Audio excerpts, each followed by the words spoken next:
황지우 시인의 너를 기다리는 동안, 너를 기다리는 동안이라는 시가 있습니다.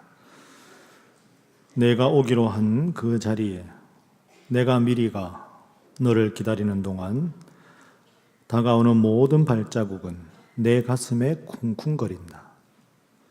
바스락거리는 나뭇잎 하나에도 다 내게 온다. 기다려본 적이 있는 사람은 안다. 기다림이라는 단어는 특별히 그 사랑하는 사람을 기다리는 것은 인생의 참 커다란 즐거움입니다. 오늘은 앞서 여러분 영상에서 보신 대로 대림절 첫 번째 주일입니다. 대림절의 대자는 기다릴 대자이고 림자는 임할 림자입니다.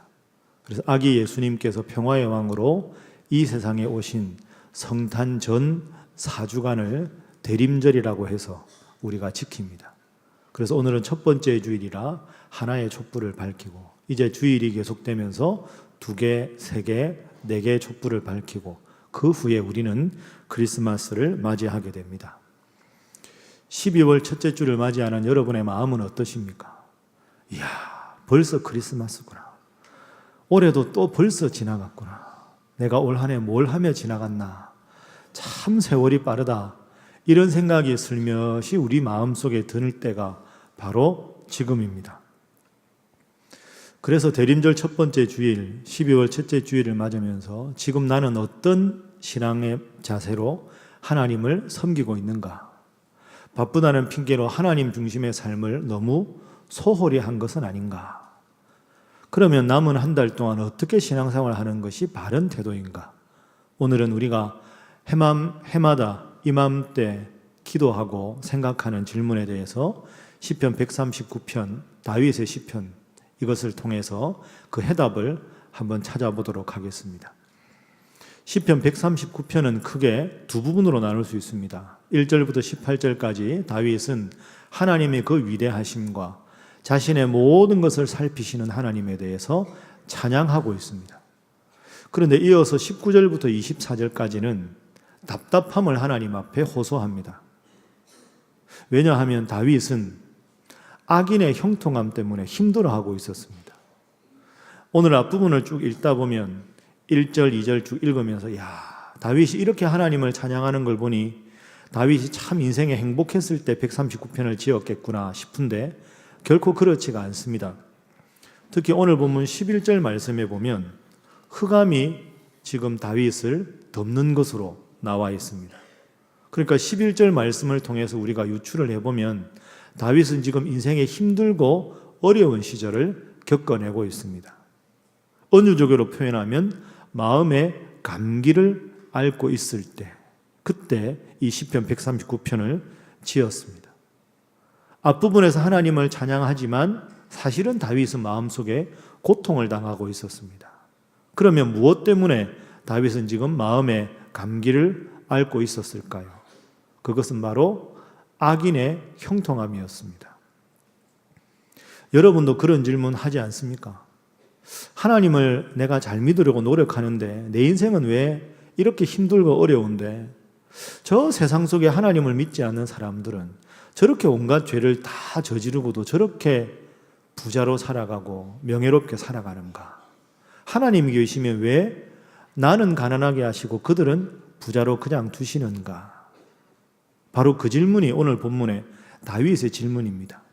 하나님 중심으로 살아가려고 이렇게까지 몸부림치는 나는 죽음의 고통을 쉬없이 겪어가고 있는데 왜 하나님 믿지 않는 이방 사람들은 다 잘되고 저 나라들은 흥왕한데 그냥 내버려 두시는가 하는 겁니다.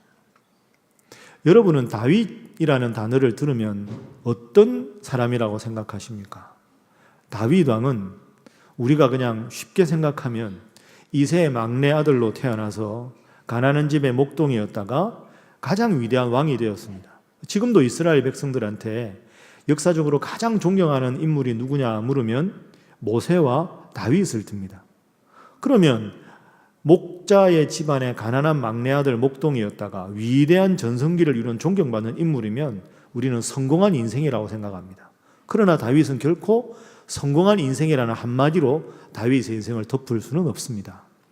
사울 왕에게 쫓겨서 죽음을 겨우 모면한 적도 여러 번 있었고, 또 자신의 아들이 자신에 대해서 반란을 일으켜서 도망자 신세가 된 적도 있었습니다. 성공한 인물 다윗이라는 단어로는 형용할 수 없는 많은 고통과 좌절을 겪었습니다. 그래서 흔히 아는 대로 우리가 이런 표현이 있지요. 성공이라는 글자를 현미경으로 들여다보면 그 속에는 수없이 많은 작은 실패가 개미처럼 기어다닌다. 그렇습니다. 다윗 왕뿐 아니라 많은 사람들의 성공한 인생, 자선을 읽어보면 얼마나 쓰라린 과거의 아픔과 고통이 있었는지 모릅니다. 자, 그러면 다윗이 지금 힘들고 어려워한 문제, 그 문제는 말씀드린 대로 악인의 형통함이었습니다. 하나님 잘 믿는 나는 가난하고 하나님 안 믿는 저들은 왜 저렇게 부자로 살아가는가? 여러분은 이 질문에 대해서 어떻게 생각하십니까? 다윗만의 질문이 아니라 여러분도 그런 질문을 수없이 하곤 하시지 않습니까? 그런데 결론부터 말씀드리면 여러분 그렇게 생각하는 것은 잘못된 질문입니다. 하나님은 하나님의 계획표대로 각 사람의 인생을 설계하시고 친히 인도하시는 분입니다. 하나님 없이 악한 사람이 돈을 많이 벌면 그것은 하나님의 복을 받은 것이 아니라 가만히 그들의 인생을 살펴보면 그것은 저주일 수 있습니다. 하나님의 심판입니다. 하나님께서 이 재물을 주셨다 하는 겸손한 마음으로 그 돈을 써야 선용할 수 있지요. 그런데 내 인생의 주인이 나고 나의 탐욕과 집착의 열매로 내가 돈을 벌었다면 그런 사람은 그 돈의 주인이 자기라고 생각합니다. 그러면 그 돈을 쓸 때도 욕심 따라 돈을 쓰게 되지요. 한정된 돈인데 욕심 따라 돈을 쓰게 되면 이곳저곳에서 돈의 부작용이 나타날 수밖에 없습니다. 겸손함이 없기 때문이지요. 내가 벌었으니 내 욕심만 차리겠다. 그러다 보면 돈에 너무 믿다가 결국 인생이 돈 때문에 파멸하게 됩니다. 다윗이 이 문제로 흔들렸습니다. 왜 악인의 잘됨을 그냥 두고 보시는가? 그런데 다윗의 위대함이 여기 있습니다. 그 질문을 이내 거두어 드립니다. 그게 아니구나. 내가 왜 마음이 흔들렸던가? 하나님이 나를 사랑하시는데 왜 내가 자꾸 다른 사람과 견주고 나의 환경을 바라보면서 하나님을 바라보지 못했나? 하나님 앞에 즉각 흔들리던 마음을 다시 하나님 앞에 단단하게 고정시킵니다. 그리고 다윗이 하나님 앞에 기도합니다. 23절, 24절 말씀입니다. 자, 우리 화면 보면서 23절, 24절 함께 읽어봅니다. 시작. 하나님이여 나를 살피사 내 마음을 아시며 나를 시험하사 내 뜻을 아옵소서. 내게 무슨 악한 행위가 있나 보시고 나를 영원한 길로 인도하소서. 아멘. 그러니까 다윗이 마음이 흔들릴 때 택한 방법은 다른 사람과 자기를 견주지 않고 내가 지금 처한 환경을 바라보지 않고 도리어 나와 하나님과의 관계에 주목한 겁니다. 하나님이 저를 아시는데 하나님이 제 인생의 주인이신데 제가 다른 것에 집중합니다. 부족한 저를 용서해 주십시오. 하나님께서 우리 인생을 창조하시고 역사를 섭리하시니 모든 것이 하나님의 계획대로 되는 일인데 제가 너무 제 생각이 앞섰습니다. 이렇게 이야기를 하고 있습니다. 여러분, 그렇습니다. 인생길 때로 힘들고 어려울 때 다윗의 모범을 우리가 따라야 합니다. 하나님은 우리 마음의 중심을 보십니다. 하나님의 시간표대로 우리를 만들어 가십니다. 잠시 요동하던 다윗이 이 점을 다시 깨닫고 마음을 추스립니다. 다윗의 고백을 들어보십시오. 시편 37편에서 다윗은 이렇게 말합니다.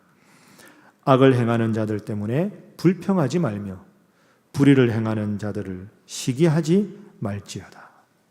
그렇습니다. 여러분, 다른 사람, 주위 환경에 마음을 빼앗기지 마십시오.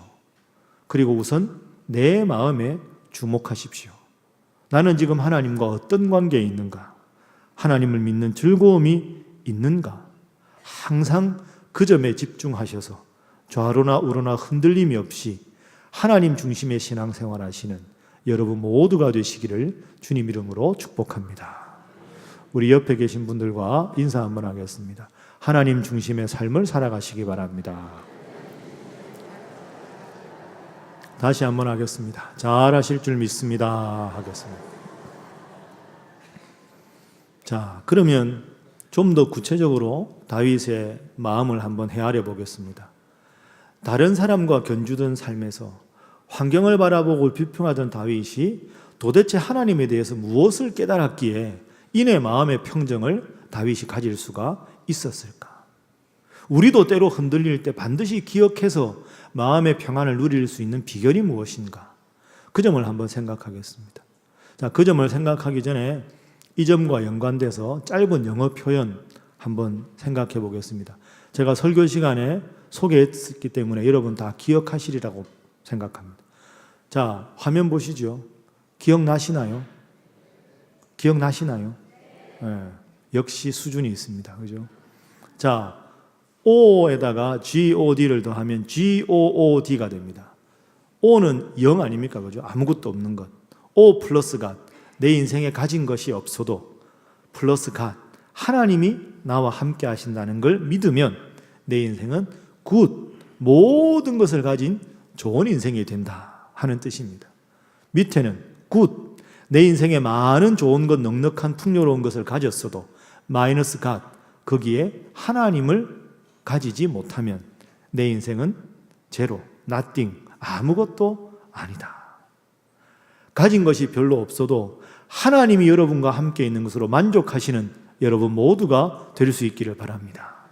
가진 것이 많아도 하나님이 안 계시면 제 인생은 아무것도 아닙니다. 겸손하게 고백하시는 여러분 되시기를 주님 이름으로 축복합니다. 자, 이 점을 기억하시고 도대체 다윗이 악인의 형통함 때문에 힘들고 괴로워하다가 이내 마음의 평정을 찾은 그 비결이 무엇인가? 무엇을 깨달았기 때문에 그런가? 그 질문을 가지고 1절부터 24절까지 보면 가장 중요하게 다윗이 깨달은 단어가 있습니다. 1절에 나옵니다. 자, 우리 1절 말씀 함께 읽어보도록 하겠습니다. 자, 1절 말씀 시작. 여호와여 나를 아시나이다. 아멘. 한번 따라 하시죠. 나를 아시나이다. 다시 합니다. 나를 아시나이다. 다윗이 깨달은 게 바로 이것입니다. 하나님께서 나를 아시나이다. 이걸 깨닫고는 마음의 평안을 유지합니다. 여러분 너무 일상적이지 않습니까? 하나님이 그럼 나를 알지? 그런 뜻이 아닙니다. 여기 계신 예배당에 오는 많은 여러분들 중에서 많은 성도 중에 한 사람으로 그래 신일교회 다니는 누구 집사, 권사, 목사 그렇게 여러분을 안다는 뜻이 아닙니다. 여기서 하나님께서 나를 아십니다 할 때 안다라는 뜻은 히브리어 원문으로 야다라는 단어입니다. 야다. 이 야다라는 단어는 신비적인 합의를 뜻합니다. 그래서 이 야다라는 단어가 신약에 넘어가면 동침하다라는 단어하고 같은 단어가 됩니다. 이게 예수님 말씀 표현으로 하면 요한복음에 아버지가 내 안에 내가 아버지 안에 있는 신비로운 하나됨 그것이 안다입니다. 그러니까 영어로 하면 know about이 아니고요. know입니다. know. 주님께서 내 안에 계시고 내가 주님 안에 있어서 내가 말하지 않아도 내 마음 생각과 뜻과 행동과 모든 것을 미리 알고 계시다. 왜? 주님이 내 안에 계시고 내가 주님 안에 있기 때문에 그때 야다라는 단어를 쓰게 됩니다. 다윗은 이걸 깨달은 거죠. 그렇구나. 내가 다른 사람과 나를 견주고 있는 불편한 이 마음 상태도 이미 하나님은 알고 계셨구나. 나의 언행심사 모든 것을 하나님 다 알고 계시고 하나님이 계획표 따라 내 인생을 좋은 길로 인도하실 텐데 잠깐 내 생각이 앞서서 그 하나님의 뜻을 깨닫지 못했구나. 하나님 죄송합니다. 그리고는 시편 139편을 써내려간 것이지요. 제가 1절 읽으면서 그것을 깨닫고 1절부터 24절까지 쭉 원문으로 한번 읽어보니까 이 안다라는 단어가 중심 단어로 계속 등장합니다. 그래서 139편을 묵상하다가 표 하나를 만들 수가 있었습니다. 자, 화면 한번 보시죠. 자, 시편 139편의 대칭 구조입니다. 1절 나를 아시는 주님, 23절 마지막에도 아신다 하는 거죠. 1절에 나를 아시는 주님, 24절에 나를 영원한 길로 인도하옵소서. 그런데 중간에 보십시오. 2절에도 앉고 일어섬을 하나님 아시고, 3절에 내 모든 행동을 아시고, 4절에 내 말을 아시고, 23절 말미에 내 마음을 아시고 내 뜻을 아시고. 그러니까 시편 139편은 1절부터 끝절까지 하나님 나를 아신다. 내 마음과 내 생각과 모든 것을 미리 아신다. 이렇게 나를 다 아시는 하나님, 나를 영원한 길로 인도해 주옵소서 하는 위탁의 기도가 바로 139편입니다. 그래서 139편 전체 주제를 한 문장으로 이렇게 기도문으로 만들 수 있습니다. 한번 따라 하시겠습니다. 나를 아시는 주님, 나를 영원한 길로 인도하소서. 그렇습니다. 나를 아시는 주님, 나를 영원한 길로 인도하소서. 이 다윗의 기도가 여러분들의 평생의 기도가 될 수 있기를 주님 이름으로 축복합니다. 하나님께서 나를 아시니 내가 이제는 어디서 무슨 일을 해도 하나님 나와 함께 하시는 걸 이미 알았는데 뭐가 두렵겠느냐. 천만인의 나를 애워싸 진친다 할지라도 나는 두려워하지 아니하리로다. 이것이 다윗의 고백입니다. 나를 아시는 하나님을 좀 더 구체적으로 묘사한 그 내용이 바로 오늘 본문 저와 여러분이 함께 읽은 7절부터 12절까지의 말씀입니다. 제가 한번 받들어 읽어보겠습니다. 내가 주의 영을 떠나 어디로 가며 주의 앞에서 어디로 피하리이까. 내가 하늘에 올라갈지라도 거기 계시며 소홀의 음부에 내 자리를 펼지라도 거기 계시니이다. 내가 새벽 날개를 치며 바다 끝에 가서 거주할지라도 거기서도 주의 손이 나를 인도하시며 주의 오른손이 나를 붙드시리이다. 내가 혹시 말하기를 흑암이 반드시 나를 덮고 나를 두른 빛은 밤이 되리라 할지라도 주에게서는 흑암이 숨기지 못하며 밤이 낮과 같이 비추이나니 주에게는 흑암과 빛이 같음이니이다. 아멘. 제가 이번 한 주에 이 말씀을 읽고 참 은혜를 많이 받았습니다. 저도 다윗하고 비슷했거든요. 환경 생각하고 이런저런 생각하다 보면 마음의 평정을 잃어버릴 수 있습니다. 내가 저 바다 끝에 거할지라도, 내가 어디서 무슨 일을 해도 하나님 이미 나와 함께 하시고 나를 사랑하시는데 내 마음의 평안을 내가 잊어버릴 이유가 무엇인가? 참 훌륭한 다윗이구나. 하나님, 부족한 제가 회개합니다. 여러분들도 나보다 나를 더 잘 아시는 하나님, 그 하나님 믿으시고 늘 환경에 관계없이 다른 사람과 내 삶을 견주어서 마음의 평정을 잃어버리는 일 없이 항상 하나님 주시는 평안함으로 능력 있는 신앙생활 하시기를 주님 이름으로 축복합니다. 자, 그렇다면 여러분 스스로를 한번 돌아보십시오. 이 세상에서 제일 큰 기적이 무엇일까요? 여러분이 지금 저나 여러분이나 살아있다는 게 제일 큰 기적입니다. 솔직히 우리끼리 말로 우리 세상에 없다고 세상에 뭐가 변하겠습니까? 아무것도 안 변합니다.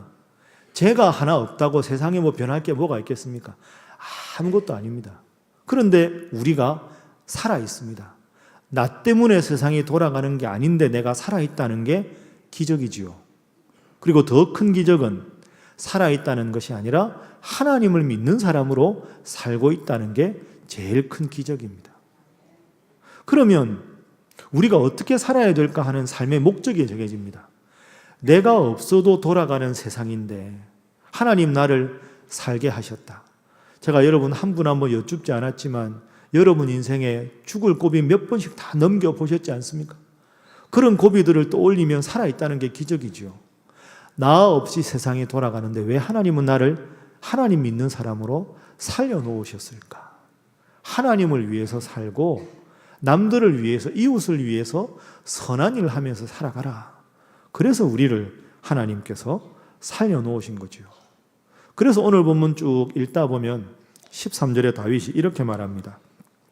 하나님, 가장 내밀한 내 자아를 만드시고 내 장기를 다 짜 맞추셨습니다. 무슨 말입니까? 내 몸의 오장육부까지 다 하나님께서 살피시고 다 내 존재가 지금 이만큼 건강하도록 인도하고 계신다 하는 거지요.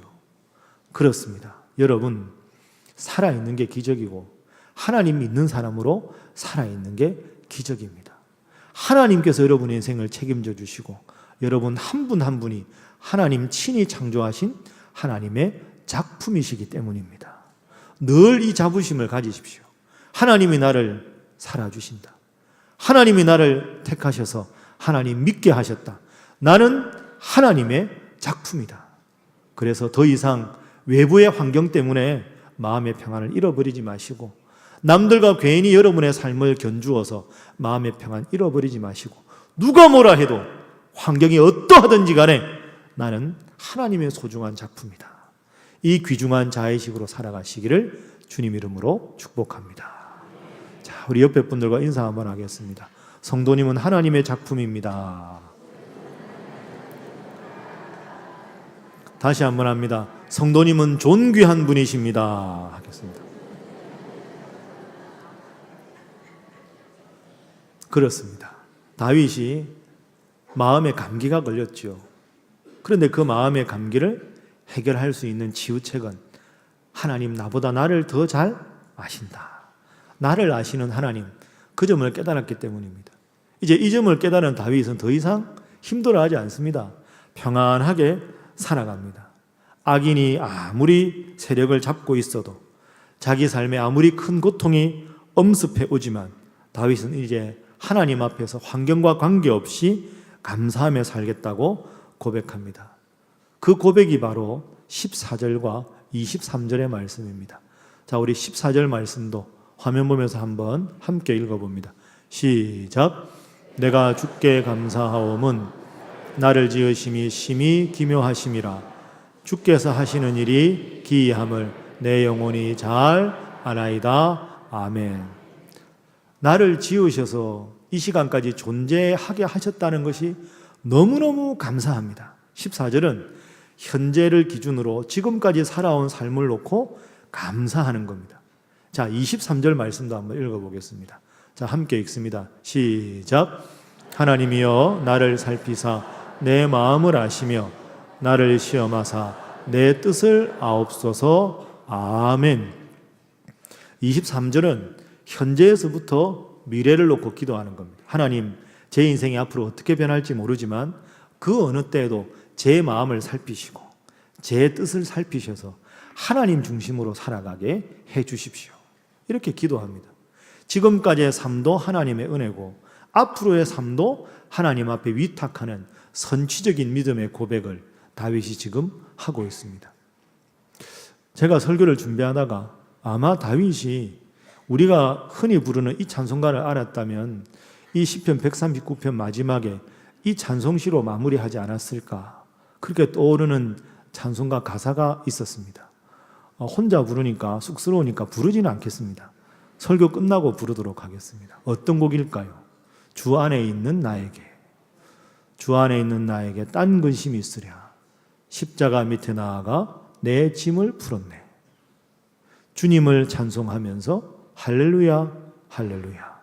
내 앞길 멀고 험해도 나 주님만 따라가리.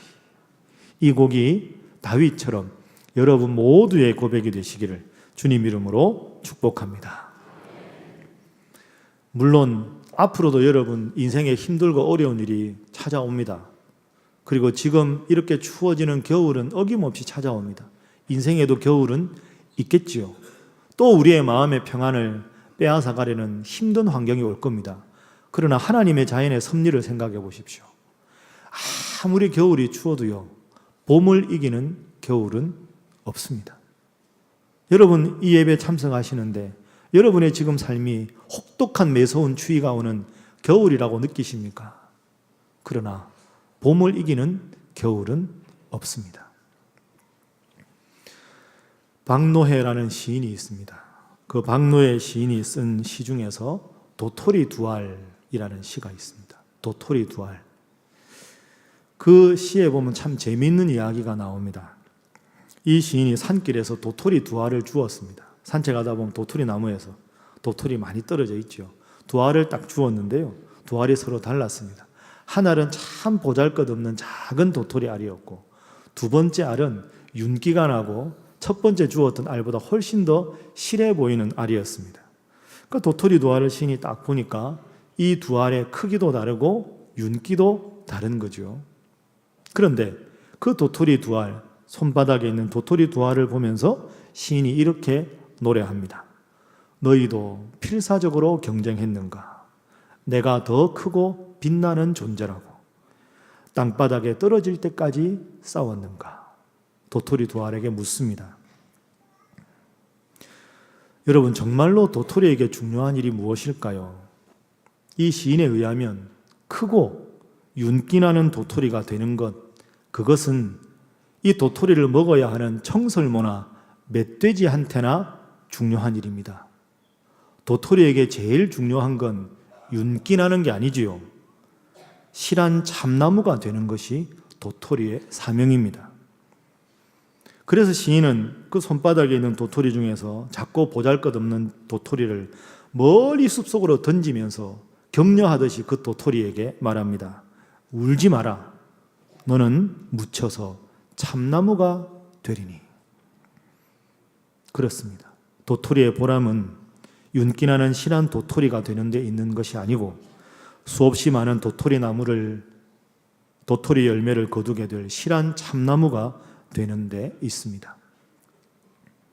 여러분은 어떤 존재가 되기를 원하십니까? 돈이 좀 더 많은 사람, 자리가 좀 더 높은 사람, 남들보다 좀 더 나아 보이는 무엇인가에 인생에 주관심을 두고 있습니까? 그런 관심이라면 좀 더 커 보이는 도토리, 좀 더 윤기나는 도토리가 되는 것, 그것에 불과한 것 아니겠습니까? 내가 바른 믿음을 가지고 하나님의 자녀로 살아가는 것, 수많은 죽어가는 영혼을 구원할 수 있는 아름드리 참나무가 되는 것, 하나님의 올곧은 자녀가 되고 그렇게 살아가는 것, 그것이 우리의 인생의 목표가 되어야 하지 않겠습니까? 다시 설교 서두에서 인용한 황지우 시인의 시로 돌아갑니다. 내가 오기로 한 그 자리에 내가 미리가 너를 기다리는 동안 다가오는 모든 발자국은 내 가슴에 쿵쿵거린다. 바스락거리는 나뭇잎 하나도 다 내게 온다. 기다려 본 적이 있는 사람은 안다.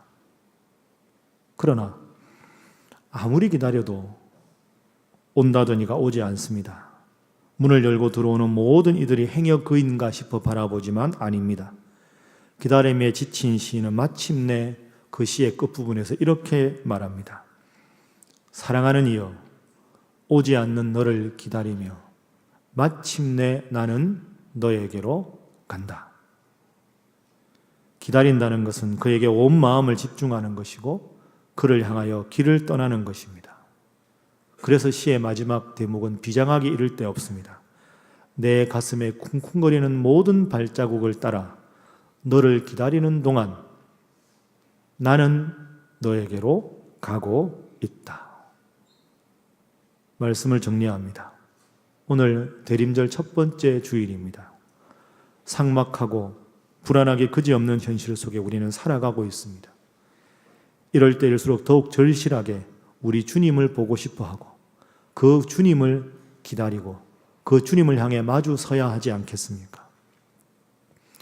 내 가슴에 쿵쿵거리는 모든 발자국 따라 너를 기다리는 동안 나는 너에게로 가고 있다. 주님을 기다리며 주님을 향해 달려나가는 이 대림절 기간 되셔서 그 어느 해보다 여러분의 인생에 더 행복하고 더 설레고 더 감사한 그런 성탄을 맞는 우리 살아가는 신일의 성도들 되시기를 주님 이름으로 축복합니다.